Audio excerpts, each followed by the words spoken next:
سورہ اخلاص کے اتنے فضائل ہیں. چھوٹی سی صورت، قل هو اللہ احد اللہ الصمد لم یلد ولم یولد ولم یکن لہ کفوا احد. اتنے فضائل کہ ہم بتانے لگیں تو الفاظ ہی ختم ہو جائیں.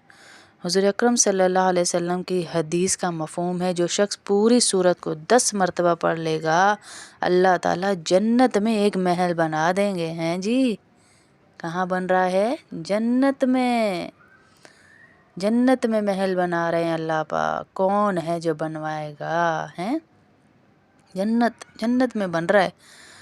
بحریہ میں پلاٹ لے کے تو ہم اپنے آپ کو جو ہے جب تک 50 لوگوں کو بتا نہ دیں بحریہ میں جی تب تک ہمیں سکون نہیں. بحریہ کے پلاٹ پر تو ہم اترائیں کہ بحریہ میں پلاٹ ہے میرا. جنت میں اللہ پاک ہمیں محل بنایا دے رہے ہیں، پلاٹ بھی نہیں دے رہے. ایک صحابی بولے یا رسول اللہ پھر تو ہم بہت سارے محل بنوا سکتے ہیں. تو اللہ کے نبی صلی اللہ علیہ وسلم نے جواب دیا اس سے بھی زیادہ اور اس سے بھی اچھے دینے والا ہے میرا اللہ. 10 دفعہ پڑھو گے 1 محل، 20 دفعہ پڑھو گے 2 محل، 30 دفعہ پڑھو گے 3 محل، اور اللہ اس سے بھی زیادہ دینے والا ہے. ایک اور حدیث سنیں، جو شخص اس سورت کو 50 مرتبہ پڑھ لے گا تو اس کے 50 سال کے گناہ ہی اللہ معاف کر رہا ہے. سبحان اللہ. ہے جی 50 سال کے گناہ معاف ہو رہے ہیں. جو 50 دفعہ کتنا ٹائم آپ کا لگ جائے گا. ہیں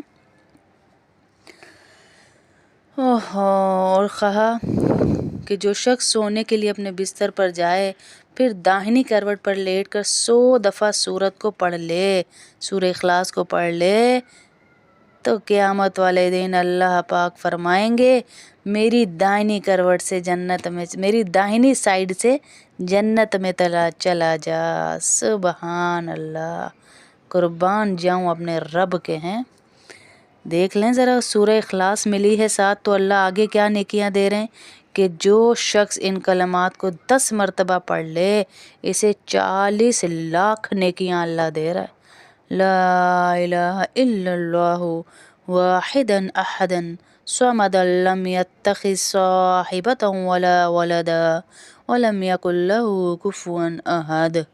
ہیں جو اس کو 10 مرتبہ پڑھ لے گا 40 لاکھ نیکیاں آپ کے نامہ اعمال میں لکھی جائیں گی. سبحان اللہ. ہیں حضور صلی اللہ علیہ وسلم بیٹھے ہوئے تھے کہ جو شخص اس سورت کو پڑھے گا کہنے لگے گھر میں جاتے وقت پڑھے گا تو اللہ تعالیٰ اس کے گھر والوں سے اور اس کے پڑوسیوں سے فقیری کو دور کر لیں گے. سب سے پہلے سلام کریں گھر گھستے ہی، سر السلام علیکم ورحمۃ اللہ. کوئی نہیں بھی ہے تو کریں، پھر سورہ اخلاص پڑھیں، پھر درود شریف کوئی بھی بڑا پڑھ لیں چھوٹا پڑھ لیں، کوئی بھی پڑھ کے گھر میں گھسیں تو اتنی روزی اللہ دے گا کہ فقیری آپ کے پڑوسیوں سے بھی اللہ ختم کر رہے ہیں.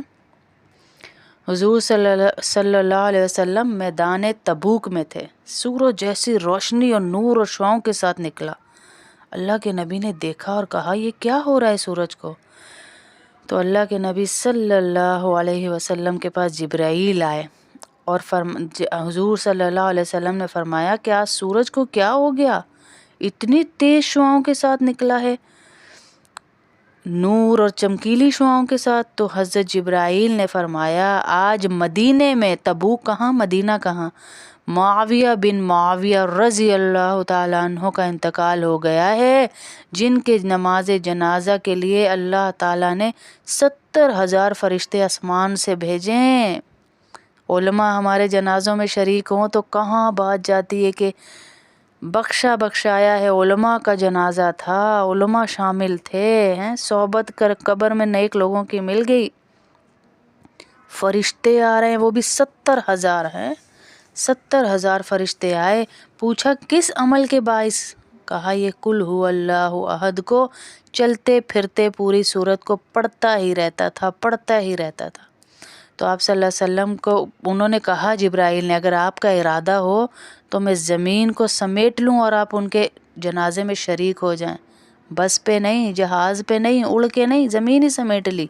تو فرمایا بہت اچھا، اور آپ صلی اللہ علیہ وسلم بھی ان کے جنازے میں شریک ہوئے. سبحان اللہ. جی